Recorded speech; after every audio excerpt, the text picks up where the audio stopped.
Have you ever typed out a message on your phone? Sorry, I can't. And after you hit send, you just stare at the screen for a moment. Nothing bad happens. No one argues. No one says they're upset. But still, you feel guilty. Have you ever said no and then kept replaying it in your head? Your words, your tone, like you did something wrong? It's strange, isn't it? Because saying no is normal. It's not cruel. It's not immoral.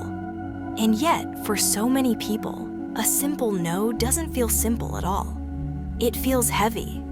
So why does something so small trigger guilt so quickly?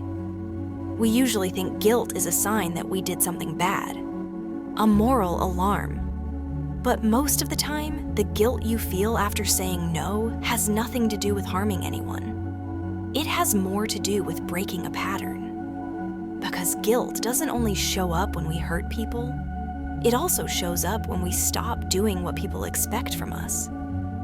For many kind people, being agreeable became automatic, not because they wanted to be fake, but because somewhere along the way, they learned that being easy was safer, being helpful was rewarded, being understanding was praised.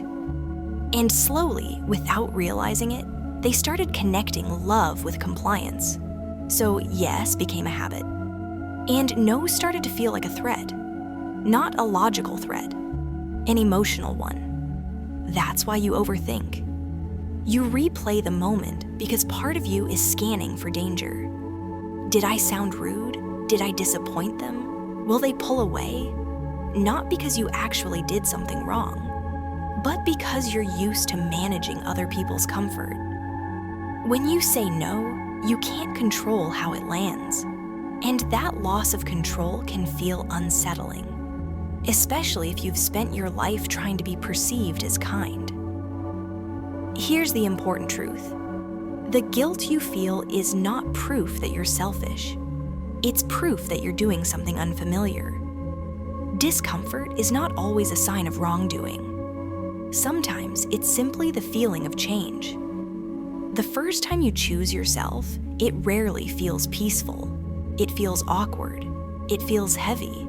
It feels like guilt. So if saying no makes you feel guilty, it doesn't mean you're cruel. It doesn't mean you did harm. It might only mean you're stepping out of an old role. The role of always being available, always being easy, always being the one who says yes. And learning to live outside of that role takes time. Because sometimes, guilt is not a warning. Sometimes it's just the sound of growth.